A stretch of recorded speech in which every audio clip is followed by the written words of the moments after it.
ಅಜ್ಞಾತದೊಳಗೆ ನಡೆದುಕೊಂಡು ಹೋಗುವುದು, ಅದು ತಿಳಿದಿರುವಂತೆ. ಈ ಪುಸ್ತಕದ ಪ್ರಜ್ಞೆಯೇ ನಿಮ್ಮ ಆತ್ಮವನ್ನು ಸೌಮ್ಯವಾದ ಆದರೆ ದೃಢವಾದ ಅಪ್ಪುಗೆಯಲ್ಲಿ ಹಿಡಿದಿಟ್ಟುಕೊಂಡಂತೆ ಭಾಸವಾಗುತ್ತದೆ. ಅದು ನಿಮ್ಮ ಜೀವನವನ್ನು ಹೊಸ ದೃಷ್ಟಿಕೋನದಿಂದ ತೆರೆದುಕೊಳ್ಳುತ್ತದೆ ಮತ್ತು ಶ್ರೀಮಂತಗೊಳಿಸುತ್ತದೆ.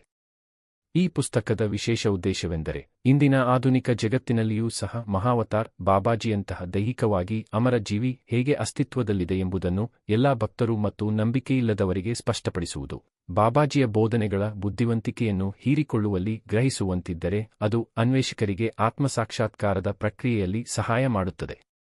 ಬಾಬಾಜಿಯೊಂದಿಗಿನ ಈ ಪ್ರಯಾಣವು ನನಗೆ ವೈಯಕ್ತಿಕವಾಗಿ ಅವರನ್ನು ವಿಶ್ವದ ಮಹಾನ್ ಆತ್ಮ ಎಂದು ತಿಳಿದುಕೊಳ್ಳಲು ಸಹಾಯ ಮಾಡಿತು. ಅವರು ಅನೇಕ ಜನರೊಂದಿಗೆ ಬಹುವಿಧಗಳಲ್ಲಿ ಕೆಲಸ ಮಾಡುತ್ತಿದ್ದಾರೆ.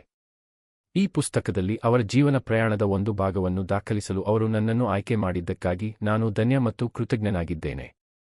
ಬಾಬಾಜಿಯೊಂದಿಗೆ ನನ್ನ ಆತ್ಮ ಕಾರ್ಯ ಪ್ರಾರಂಭವಾದಾಗ ಅವರು ನನಗೆ ತಿಳಿದಿಲ್ಲ, ಆದರೆ ಈ ಪ್ರಜ್ಞಾಪೂರ್ವಕ ಭೌತಿಕ ವಾಸ್ತವದಲ್ಲಿ ಅವರನ್ನು ತಿಳಿದುಕೊಳ್ಳುವುದು ನಿಜವಾಗಿಯೂ ಒಂದು ಸುಂದರವಾದ ಆಶ್ಚರ್ಯಕರ ಉಡುಗೊರೆಯಾಗಿತ್ತು.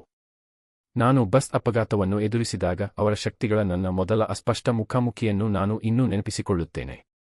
ನನ್ನ ತೆರೆದ ಕಣ್ಣುಗಳಿಂದ ನನ್ನನ್ನು ರಕ್ಷಿಸಿದ 3 ದೈವಿಕ ಘಟಕಗಳನ್ನು ನಾನು ನೋಡಬಲ್ಲೆ, ಒಂದು ಉದ್ದ ಕೂದಲು, ಒಂದು ಉದ್ದ ಗಡ್ಡ ಮತ್ತು ಇನ್ನೊಂದು ಬೋಳು ತಲೆ. ಅವರು ಬೇರೆ ಯಾರೂ ಅಲ್ಲ, ಅವರು ನನ್ನ ರಕ್ಷಣೆಗೆ ಬಂದರು, ಮಹಾವತಾರ್ ಬಾಬಾಜಿ, ಬ್ರಹ್ಮಶ್ರೀ ಪತ್ರಿಜಿ ಮತ್ತು ಲೋಬ್ಸಾಂಗ್ ರಾಂಪ. ಪಿರಮಿಡ್ ಆಧ್ಯಾತ್ಮಿಕ ಸಮಾಜಗಳ ಚಳವಳಿಯ ಭಾಗವಾದ ನಂತರವೇ ನಾನು ಅವರ ಬಗ್ಗೆ ತಿಳಿದುಕೊಂಡೆ. ಆಗ ನನಗೆ ಅರಿವಾಯಿತು, ಒಂದು